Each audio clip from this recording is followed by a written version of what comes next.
പിണറായി വിജയൻ സർക്കാരിന്റെ വികസന നേട്ടങ്ങൾ പൊതുസമൂഹത്തിന് മുന്നിൽ അല്ലെങ്കിൽ സാധാരണക്കാരായ ജനങ്ങളുടെ മുന്നിലേക്ക് എത്തിക്കുക എന്ന രൂപേണ അല്ലെങ്കിൽ എന്ന കള്ളത്തരത്തോടു കൂടി കേരളത്തിന്റെ മുന്നിൽ നവകേരള സദസ്സുമായി മന്ത്രിമാരും മുഖ്യമന്ത്രി അടക്കം മുൻ മുഖ്യമന്ത്രിയും മന്ത്രിമാരും ഒരു ബസ്സിൽ വരികയുണ്ടായി. പലതരത്തിൽ പല സ്ഥലങ്ങളിൽ നിന്നുള്ള പ്രതിഷേധങ്ങൾ ഉയർന്നു. ജനാധിപത്യ രീതിയിൽ കരിങ്കൊടി പ്രതിഷേധങ്ങളൊന്നും അക്രമം അഴിച്ചുവിട്ട് അല്ലെങ്കിൽ പോലീസ് ആക്രമിച്ച് കീഴ്പ്പെടുത്തേണ്ട ആവശ്യമില്ല സമരം ചെയ്യുന്നവരെ. പക്ഷേ നമ്മൾ കണ്ടത് ചെടിച്ചട്ടി എടുത്ത് മുഖ്യമന്ത്രിയുടെ ഗൺമാൻ അടക്കം ചെടിച്ചട്ടി എടുത്ത് യൂത്ത് കോൺഗ്രസ് പ്രവർത്തകർ അവർ ചെയ്ത തെറ്റ് എന്ന് പറയുന്നത് ജനാധിപത്യ രീതിയിൽ പ്രതിഷേധിച്ചു, കരിങ്കൊടി കാണിച്ചു എന്നുള്ളതാണ്. അതിനെ രക്ഷാപ്രവർത്തനമെന്ന് അന്നത്തെ മുഖ്യമന്ത്രി നിലവിലെ പ്രതിപക്ഷ നേതാവുമായിട്ടുള്ള പിണറായി വിജയൻ പറയുകയുണ്ടായി. എന്നാൽ അത് കഴിഞ്ഞ് അപ്പോൾ തന്നെ കോൺഗ്രസ് എടുത്തൊരു നിലപാടുണ്ടായിരുന്നു. ഞങ്ങളുടെ കുട്ടികൾ സമരം ചെയ്താൽ, ഞങ്ങളെ കുട്ടികളെ ഉപദ്രവിച്ചാൽ ഞങ്ങൾ പ്രതിഷേധിക്കും അല്ലെങ്കിൽ ഞങ്ങൾ ചോദിക്കുമെന്ന് പറയുന്നു. അതേ പാർട്ടി, അതേ മുന്നണി ഇപ്പോൾ അധികാരത്തിലേക്ക് എത്തിയിരിക്കുന്നു. മുഖ്യമന്ത്രിയും ആഭ്യന്തര വകുപ്പ് മന്ത്രിയും ഒക്കെ കോൺഗ്രസിന്റെ കയ്യിലാണ്. എന്നിട്ടും നീതി കിട്ടാതെ അല്ലെങ്കിൽ ആലപ്പുഴയിൽ ആക്രമിക്കപ്പെട്ട യുവാക്കൾക്ക് നീതി കിട്ടിയില്ല എന്ന് തന്നെ പറയേണ്ടി വരില്ലേ? ശരിക്കും പറഞ്ഞു കഴിഞ്ഞാൽ UDF സർക്കാർ അധികാരത്തിൽ വന്നാൽ ഈ രക്ഷാപ്രവർത്തനം എന്ന പേരിൽ യൂത്ത് കോൺഗ്രസ് പ്രവർത്തകരെ ആക്രമിച്ച അവർക്കെതിരെ എന്തായാലും നടപടി എടുക്കും എന്നുള്ളൊരു എല്ലാവരുടെയും ഒരു ചിന്തയായിരുന്നു. കാരണം അത്രയും ക്രൂരമായിട്ടുള്ളൊരു ആക്രമണമായിരുന്നു. കോൺഗ്രസ്സുകാർ എല്ലാവരും ഇതിനൊരു നടപടി എടുക്കണം. അതായത് പിണറായി വിജയൻ മനഃപൂർവ്വം ഇങ്ങനെ ചെയ്യിച്ചതാണെന്നുള്ളതും അത് UDF സർക്കാർ അധികാരത്തിൽ വരുന്നവരും ഇവർക്കെതിരെ നടപടി എടുക്കും എന്നുള്ള കാര്യങ്ങളൊക്കെ പ്രതീക്ഷിച്ചാണ്. അങ്ങനെ പ്രതീക്ഷിച്ചു, അധികാരത്തിൽ വരികയും ചെയ്തു. VD സതീശൻ പറഞ്ഞ കാര്യങ്ങൾ അല്ലെങ്കിൽ കോൺഗ്രസ്സുകാർ അല്ലെങ്കിൽ ജനങ്ങൾ പ്രതീക്ഷിച്ച കാര്യങ്ങളൊക്കെ ഓരോന്നോരോന്നായിട്ട് ചെയ്തു കൊണ്ടുവരികയും ചെയ്തു. അങ്ങനെ ഈ അടുത്ത ഘട്ടം വരുന്നത് ഈ ചെടിച്ചട്ടി കൊണ്ട് ആക്രമിച്ച അല്ലെങ്കിൽ യൂത്ത് കോൺഗ്രസ് പ്രവർത്തകരെ ആക്രമിച്ച് ആ കേസ് അട്ടിമറിച്ച ADGP MR അജിത് കുമാറിനെ എതിരെ നടപടി സ്വീകരിക്കും എന്നുള്ളതായിരുന്നു അടുത്തൊരു ഘട്ടം വരുന്നത്. അപ്പോൾ ആ നടപടി സ്വീകരിക്കുന്ന കാര്യം എത്തിയപ്പോൾ ഒന്ന് സ്ലോ ആയോ അല്ലെങ്കിൽ ഒരു സഡൻ ബ്രേക്ക് ഇട്ട പോലെയായിരുന്നു തോന്നുന്നത് UDF സർക്കാരിന്. കാരണം ഈ 18 ദിവസത്തോളം ഈ റിപ്പോർട്ട് ADGP MR അജിത് കുമാറിന് കേസ് അട്ടിമറിച്ചോ എന്ന് വെച്ചാൽ വകുപ്പ് തല അന്വേഷണം, അതിന്റെ റിപ്പോർട്ട് DGPയുടെ അടുത്ത് എത്തിയിട്ട് അതിന് പിന്നെ ഒരു അനക്കമില്ല, അവിടെ നിൽക്കുകയാണ്. അപ്പോൾ ആഭ്യന്തരമന്ത്രി അത് ആവശ്യപ്പെടുന്നില്ല. കാരണം ഈ ADGP ഇനി കുറച്ച് ദിവസങ്ങൾ കൊണ്ട് DGP റാങ്കിലേക്ക് പ്രൊമോഷൻ ലഭിക്കാനുള്ള സാധ്യതയുണ്ട്. കാരണം DGP ആയിരുന്ന നിതിൻ അഗർവാൾ രാജിവെക്കാൻ പോകുന്നു. അപ്പോൾ കാലാവധി കഴിഞ്ഞ് പോവുകയാണ്. അപ്പോൾ പകരം സ്ഥാനത്തേക്ക് വരും ADGP അജിത് കുമാറാണ്. അപ്പോൾ ഇങ്ങനെ വരുന്ന ഈ ADGP സ്ഥാനത്തേക്ക് ADGP DGP ആവുന്നതിന് മുമ്പ് ആഭ്യന്തരമന്ത്രി വിചാരിച്ചാൽ മാത്രമേ ഇതിലെന്തെങ്കിലും ഒരു നടപടി സ്വീകരിക്കാൻ പറ്റുള്ളൂ. കാരണം ഇത്തരം ഒരു പ്രവൃത്തി ചെയ്ത ആളെ DGP ആക്കണോ എന്നുള്ള ഒരു ചോദ്യമാണല്ലോ. അപ്പൊ അങ്ങനെ ഒരു സംഭവം വന്ന് ഇതൊരു ചർച്ചയായി ഈ കുറച്ച് ദിവസങ്ങളായിട്ട് ഇത് എല്ലാവരും ചർച്ച ചെയ്യുന്ന ഒരു സംഭവമാണ്. അപ്പോൾ അതിൻ്റെ ഇടയ്ക്ക് ഇങ്ങനെ ഒരു സംഭവം വന്നിട്ട് അതിന് UDF സർക്കാരിന്, അതായത് VD സതീശന്റെ ഭാഗത്തു നിന്നാണെങ്കിലും ആഭ്യന്തരമന്ത്രി രമേശ് ചെന്നിത്തലയുടെ ഭാഗത്തു നിന്നാണെങ്കിലും അതിനൊരു താല്പര്യമില്ലാത്ത രീതിയിലാണ് ഇവരൊക്കെ പ്രതികരിക്കുന്നത്, നടപടി സ്വീകരിക്കും. MR അജിത് കുമാറുമായി ബന്ധപ്പെട്ട് ഇത് ആദ്യത്തെ പ്രശ്നമോ വിവാദമോ കേസോ അല്ലെങ്കിൽ ആരോപണമോ ഒന്നുമല്ല വരുന്നത്. മുൻ മുഖ്യമന്ത്രി പിണറായി വിജയന്റെ കാലത്ത് തന്നെ അല്ലെങ്കിൽ പിണറായി വിജയന്റെ കാലത്ത് തന്നെ ഒന്നിലധികം ആരോപണങ്ങൾ ഉണ്ടായിട്ടുണ്ട് അല്ലെങ്കിൽ ഒന്നിലധികം പരാതികൾ ഉണ്ടായിട്ടുണ്ട്. അതിൽ ഏറ്റവും പ്രധാനമായി പറയേണ്ടത് അല്ലെങ്കിൽ MR അജിത് കുമാറിന്റെ പേര് ഏറ്റവും കൂടുതൽ ചർച്ച ചെയ്യപ്പെടുന്നത് പൂരം കലക്കിയ വിഷയവുമായി ബന്ധപ്പെട്ടാണ്. സുരേഷ് ഗോപിയെ ജയിപ്പിക്കാൻ വേണ്ടിയാണ്, അത് പിണറായി വിജയന്റെ അറിവോടുകൂടി അല്ലെങ്കിൽ പിണറായി വിജയൻ പറഞ്ഞതിന്റെ അടിസ്ഥാനത്തിലാണ് MR അജിത് കുമാർ ചെയ്തതെന്ന് പറഞ്ഞത് നിലവിലെ അല്ലെങ്കിൽ ഇന്നത്തെ മുഖ്യമന്ത്രിയും അന്നത്തെ പ്രതിപക്ഷ നേതാവുമായിട്ടുള്ള VD സതീശൻ തന്നെയാണ്, മറ്റാരുമല്ല. അപ്പൊ പിണറായി വിജയൻ അല്ലെങ്കിൽ അന്നത്തെ മുഖ്യമന്ത്രിക്കെതിരെ അന്ന് പറഞ്ഞ ഏറ്റവും പ്രതിപക്ഷ നേതാവായിരുന്ന അദ്ദേഹം പറഞ്ഞ ഏറ്റവും വലിയ ആരോപണം എന്ന് പറയുന്നത് അദ്ദേഹത്തിന്റെ ദുരുദ്ദേശങ്ങൾക്കെല്ലാം കൂട്ടുനിൽക്കുന്ന ആളാണ് MR അജിത് കുമാർ. അദ്ദേഹത്തെ സംരക്ഷിക്കേണ്ട ആവശ്യം പാർട്ടിക്കോ അല്ലെങ്കിൽ ആർക്കും തന്നെ സർക്കാരിനോ പാർട്ടിക്കോ അദ്ദേഹത്തെ സംരക്ഷിക്കേണ്ട ആവശ്യമില്ല എന്ന് പറഞ്ഞ അതേ വ്യക്തി മുഖ്യമന്ത്രിയായി വരുമ്പോൾ അല്ലെങ്കിൽ കേരളത്തിന്റെ മുഖ്യമന്ത്രിയായി വരുന്നു. ആഭ്യന്തര വകുപ്പ് അദ്ദേഹമല്ല കൈകാര്യം ചെയ്യുന്നതെങ്കിലും കോൺഗ്രസ് തന്നെയാണല്ലോ ആഭ്യന്തര വകുപ്പും കൈകാര്യം ചെയ്യുന്നത്. ഇതിലൊരു കാര്യം എന്താണെന്ന് വെച്ചാൽ ഈ അന്ന് പൂരം കലക്കിയ സമയത്ത് ADGP അജിത് കുമാർ ആയിരുന്നു അതിനകത്ത് മുഖ്യ പങ്ക് വഹിച്ചത് എന്നുള്ളൊരു അന്ന് തൊട്ടേ സംസാര വിഷയമാണ്.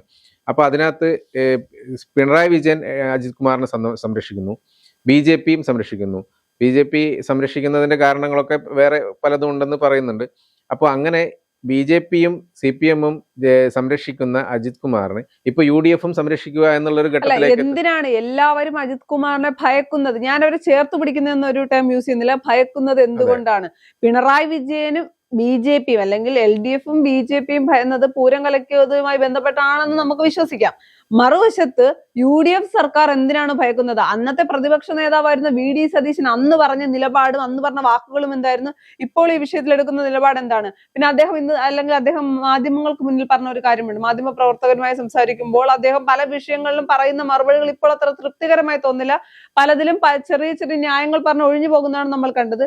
അദ്ദേഹം ഇപ്പൊ ഏറ്റവും ഒടുവിൽ പറഞ്ഞ ഒരു കാര്യം MR അജിത് കുമാറുമായി ബന്ധപ്പെട്ട കാര്യം പറയുമ്പോൾ, നിങ്ങൾ ആണ് ഇതൊക്കെ വാർത്തയാക്കുന്നത്. അത് മാധ്യമ പ്രവർത്തകർക്ക് വാർത്തയാക്കിയേ പറ്റൂ, അത് അവർക്ക് ചോദ്യം ചോദിച്ചേ പറ്റൂ. നിങ്ങളാണ് ലീഡ് തീരുമാനിക്കുന്നത്.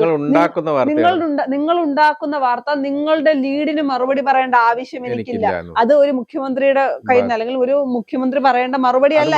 ഈ ഒരു വിഷയത്തിലാണ് അതാണ് ഇതിന്റെ പ്രധാന പ്രയോജനം. കാരണം ഇതേ സംഭവത്തിൽ തന്നെ നേരത്തെ എടുത്ത നിലപാടിൽ നിന്ന് മുഖ്യമന്ത്രി VD സതീശൻ മാറിയിട്ടുണ്ടെന്നുള്ളത് എന്തായാലും പറയുന്നുണ്ട്. ഒരുപാട് സമയം എടുക്കേണ്ടി വരും, അല്ലെങ്കിൽ ഒരു കേസൊക്കെ ആകുമ്പോൾ ഒരുപാട് സമയം എടുക്കേണ്ടി വരും. നിങ്ങൾക്ക് അത്യാവശ്യം അല്ലെങ്കിൽ ചിലർക്ക് തിരക്കുണ്ട് എന്ന് വെച്ചാൽ അപ്പം ആ തിരക്കുള്ള ആള് അത് ഇങ്ങോട്ടേക്കോ അല്ലെങ്കിൽ അത് മാധ്യമ പ്രവർത്തകർക്ക് നേരെയുള്ള അമ്പായിട്ട് എനിക്ക് തോന്നുന്നില്ല. അത് KC വേണുഗോപാലിനുള്ള അമ്പാണ്. കാര്യം അദ്ദേഹമാണ് കഴിഞ്ഞ ദിവസവും മാധ്യമങ്ങൾക്ക് മുന്നിൽ പറഞ്ഞത്, ഞങ്ങളുടെ കുട്ടികളെ ഉപദ്രവിച്ചിട്ടുണ്ടെങ്കിൽ വെറുതെ ഇരിക്കാനാകില്ല, അല്ലെങ്കിൽ ആ കേസ് അട്ടിമറിക്കാൻ ശ്രമിച്ചിട്ടുണ്ടെങ്കിൽ. അതിന് തൊട്ടു പിന്നാലെയാണ് ചെറിയൊരു അനക്കവും അജിത് കുമാറിന്റെ വിഷയത്തിൽ DGP കത്ത് കൈമാറുന്ന കാര്യങ്ങളിലേക്കൊക്കെ പോകുന്നത്. അദ്ദേഹം ഇപ്പോൾ ADGP ആണ്. അദ്ദേഹത്തെ DGP ആക്കാനുള്ള നീക്കമാണ് ഈ സർക്കാർ ചെയ്യുന്നതെങ്കിൽ വീണ്ടും അന്വേഷണം അല്ലെങ്കിൽ ഒന്നും കൂടി പരിശോധിക്കണം എന്ന് പറയുന്നത് അദ്ദേഹത്തിന് DGP ആകാനുള്ള ഒരു കാലാവധി. ഇപ്പോൾ ഇവർക്ക് കേസ് ഫയൽ ചെയ്യുകയും അല്ലെങ്കിൽ തെളിവുകളോട് കൂടി പറയുകയാണെങ്കിൽ അദ്ദേഹത്തിന് DGP ആകാൻ കഴിയില്ല. എന്നാൽ എന്തെങ്കിലുമൊക്കെ കാരണങ്ങൾ കൊണ്ട് ഇതൊക്കെ പറയുന്നത് ന്യായമാണെന്നൊന്നും പറയാൻ കഴിയില്ല. ഒഴിവുകഴിവുകൾ പറഞ്ഞ് അദ്ദേഹത്തെ DGP ആക്കുകയാണെങ്കിൽ ഒരു കാര്യം ഉറപ്പിക്കണം, UDF-ലെ നേതാക്കൾക്കും അജിത് കുമാറിനെ ഭയമാണ്. എല്ലാവരെയും തകർക്കാനുള്ള ബോംബ് അജിത് കുമാറിന്റെ കയ്യിലുണ്ടെന്ന് വിശ്വസിക്കുന്നു. ഇതിലൊരു കാര്യം പ്രത്യേകം ശ്രദ്ധിക്കേണ്ടത് എന്താണെന്ന് വെച്ചാൽ, ഈ മാസം അജിത് കുമാറിന് പ്രൊമോഷന്റെ സമയമാകുന്നു. അപ്പോൾ അതിന് തൊട്ടു മുമ്പാണ് ഈ സംഭവം ചർച്ചയാവുന്നത്. അപ്പോൾ ഇപ്പോ എന്തെങ്കിലും ഒരു നടപടി എടുത്തില്ലെങ്കിൽ ഒരു പക്ഷേ ഇത് ചിലപ്പോൾ പറ്റിയെന്നില്ല. സ്ക്രീനിങ് ടൈമാണ് ഇപ്പോൾ നടക്കുന്നത്. അപ്പോൾ ഇതിന്റെ സംഭവം വരുന്നത് ഒരു 2 ആഴ്ച മുമ്പ് ഇതിനെക്കുറിച്ച് ചർച്ച വരുന്നു. അപ്പോൾ ആഭ്യന്തരമന്ത്രി ഇതിനെക്കുറിച്ച് ആദ്യം പറയുന്നത് അതൊക്കെ അന്വേഷിച്ച് വരുന്നേ ഉള്ളൂ, DGP-യുടെ അടുത്ത് എത്തട്ടെ, എന്നിട്ടല്ലേ ആഭ്യന്തരമന്ത്രിയുടെ അടുത്ത് എത്തൂ, അങ്ങനെയൊക്കെ ഇല്ലേ, അതിൻ്റെതായ സമയമില്ലേ എന്നൊക്കെ പറഞ്ഞിട്ടുണ്ട്. പിന്നെ ഇത് വലിയ വാർത്തയായി, അതായത് ജനങ്ങളുടെ ഉള്ളിലൊരു അമർഷം ഉണ്ടെന്നുള്ളത് മനസ്സിലാക്കി, അതല്ലെങ്കിൽ കോൺഗ്രസ്സുകാരുടെ ഉള്ളിലൊരു അമർഷം ഉണ്ടെന്നുള്ളത് മനസ്സിലാക്കിക്കൊണ്ട് പിറ്റേന്ന് തന്നെ മാറ്റി, പെട്ടെന്ന് തന്നെ റിപ്പോർട്ട് തരണം എന്ന് പറഞ്ഞ് വിളിച്ചു വരുത്തി. അത് കഴിഞ്ഞിട്ട് ഉടൻ തന്നെ എനിക്ക് സബ്മിറ്റ് ചെയ്യണം, അതായത് ആഭ്യന്തരമന്ത്രിക്ക് സബ്മിറ്റ് ചെയ്യണം എന്നുള്ളൊരു നിലപാടെടുത്തു. പക്ഷെ അതിന്റെ പിറ്റേന്ന് തന്നെ നേരെ പ്ലേറ്റ് മാറുന്നതാണ്. അല്ല, ഇന്നിപ്പോ മുഖ്യമന്ത്രി വേറൊരു കാര്യം പറഞ്ഞല്ലോ, മാധ്യമങ്ങളോട് പറയേണ്ട കാര്യമില്ല അജിത് കുമാറിന്റെ കാര്യത്തിൽ. ഓക്കെ, ഞാൻ പറയുന്നില്ല എല്ലാ കാര്യങ്ങളും മാധ്യമങ്ങളെ അറിയിക്കണമെന്ന് പറയുന്നില്ല. പക്ഷെ അദ്ദേഹം പറയുന്ന പല ന്യായീകരണങ്ങളും കേരളത്തിന്റെ പൊതുസമൂഹത്തിന് അംഗീകരിക്കാൻ കഴിയുന്ന കാര്യമില്ല. ഇപ്പൊ BJP-യിലെയോ CPM-ന്റെ, അതും ശരിയാണെന്നൊരു അഭിപ്രായം എനിക്കില്ല. എന്നാലും ഞാൻ പറയുകയാണ്, BJP-യിലെയോ CPM-ലെയോ നേതാക്കൾക്കാണ് അടി കിട്ടിയതെങ്കിൽ ഈ സർക്കാർ ഇങ്ങനെ ഒരു മനോഭാവം എടുത്താൽ പറയും ഇത് സ്വന്തം പാർട്ടിയിലെ യൂത്ത് കോൺഗ്രസ്സുകാരാണ്. അത് മാത്രമല്ല, ഇത് നടപടി എടുക്കണം എന്ന് പറയുകയും ചെയ്തു. അതാണ് നടപടി എടുക്കും, നമ്മുടെ കുട്ടികളെ നമ്മൾ വെറുതെ വിടണോ? ഈ സർക്കാർ അധികാരത്തിൽ വരുമ്പോഴാണ് ഈ കേസ് SIT-ക്ക് വിടുന്നത്. അതിന്റെ കാരണം എന്താണ്? ഞങ്ങളുടെ കുട്ടികളെ തല്ലിയവർക്ക് അല്ലെങ്കിൽ അവരെ വെറുതെ വിടാൻ ആകില്ല എന്ന് പറയുന്നു. അത് MR അജിത് കുമാറിന്റെ പേര് വരുമ്പോൾ ആ വിഷയത്തിൽ ചവിട്ടി പിടിക്കുന്നത് എന്തിനാണ് എന്നൊരു ചോദ്യമുണ്ട്. ഇവരെന്തിനാണ് ഗവൺമെന്റ്മാർക്കെതിരെ പ്രതി ചേർത്തു, അവരെ അറസ്റ്റ് ചെയ്യുക, അങ്ങനെയൊക്കെ ഉണ്ടായല്ലോ, അതൊക്കെ ചെയ്തു. പക്ഷെ അജിത് കുമാറിന്റെ അടുത്ത് എത്തുമ്പോൾ മാത്രം എന്തോ ഒരു സഡൻ ബ്രേക്ക് ആണ് ഇടുന്നത്. അതെയല്ല, ഇപ്പൊ ഞാൻ പറയുന്നത് ഈ വിഷയത്തിൽ വലിയ രീതിയിലുള്ള മാധ്യമങ്ങൾ ചർച്ച ചെയ്യുന്നതിനപ്പുറത്തേക്ക് നമ്മൾ നോക്കിയാൽ അറിയാം, മറ്റ് മുന്നണികളോ പാർട്ടികളോ സംസാരിക്കില്ല. പിണറായി വിജയന് വാ തുറക്കാനാകില്ല, BJP-ക്ക് വാ തുറക്കാനാകില്ല. അപ്പോൾ ഇവർ 3 പാർട്ടി അല്ലെങ്കിൽ 3 പാർട്ടിയും കൂടി സാധാരണക്കാരായ ജനങ്ങളെ പറ്റിക്കുകയാണ്. കാര്യം ചോദ്യങ്ങൾ ചോദിക്കാൻ ഇനി അവകാശമുള്ളത് മാധ്യമങ്ങൾക്ക് മാത്രമാണ്. സാധാരണഗതിയിൽ അങ്ങനെയല്ല. ചോദ്യങ്ങൾ ചോദിക്കുക എന്ന് പറയുന്നത് പ്രതിപക്ഷത്തിന് ആരോപണങ്ങൾ ഉന്നയിക്കാം. ഈ വിഷയത്തിൽ പ്രതിപക്ഷത്തിന് ആരോപണമില്ല, BJP ഒന്നും ഉന്നയിക്കാൻ പോകുന്നില്ല. ഇതിന്റെ അകത്ത് ആകെ നടക്കുന്നത് UDF-ന്റെ അകത്ത് നിന്നുകൊണ്ടുള്ള ചോദ്യങ്ങൾ മാത്രമാണ് ഉണ്ടാകാൻ പോകുന്നത്. അതെ, ഇതിനകത്ത് ഇന്ന് പത്രസമ്മേളനത്തിൽ മുഖ്യമന്ത്രിയുടെ പ്രതികരണം കേട്ടപ്പോൾ തന്നെ എല്ലാവരും ഞെട്ടിപ്പോകുന്നതായിരുന്നു. കാരണം അതിനൊക്കെ അതിന്റേതായ സമയമുണ്ട്. നിങ്ങളുടെ തീരുമാനത്തിനനുസരിച്ച് നമുക്ക് ചെയ്യാൻ പറ്റുമോ? ഒരു വാക്ക് പറയുന്നുണ്ട്, ചിലർക്ക് തിരക്കുണ്ട്. ആ ചിലരെന്ന് പറയുന്നത് എന്തായാലും സ്വാഭാവികമായിരിക്കും. തീരുമാനമാകുമ്പോ അറിഞ്ഞാൽ മതി, അപ്പൊ നിങ്ങൾ വാർത്ത കൊടുത്താൽ മതി, അങ്ങനെയല്ലേ പറഞ്ഞിട്ടുണ്ടായിരുന്നു. പക്ഷെ കാര്യങ്ങൾ സംസാരിക്കണം, ചർച്ച ചെയ്യണം, അതൊക്കെ മാധ്യമധർമ്മമാണ്. അതവർക്ക് അല്ലെങ്കിൽ മാധ്യമങ്ങൾക്ക് അത് ചെയ്തേ പറ്റൂ.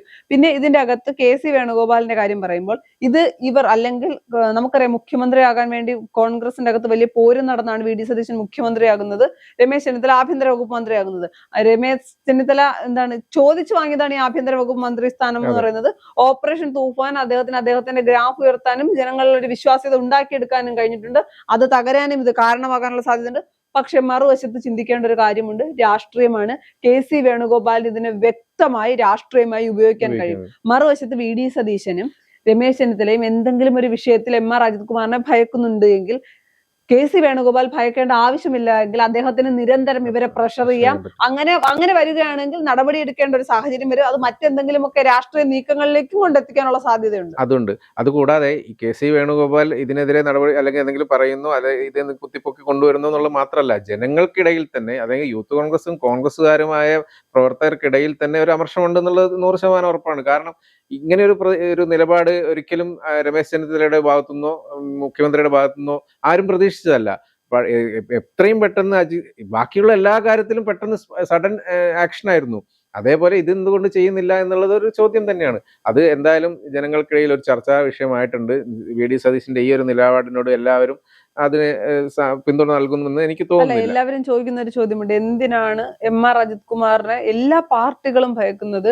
MR അജിത് കുമാർ എല്ലാവരെയും തകർക്കാനുള്ള ബോംബ് MR അജിത് കുമാറിന്റെ കയ്യിലുണ്ട്.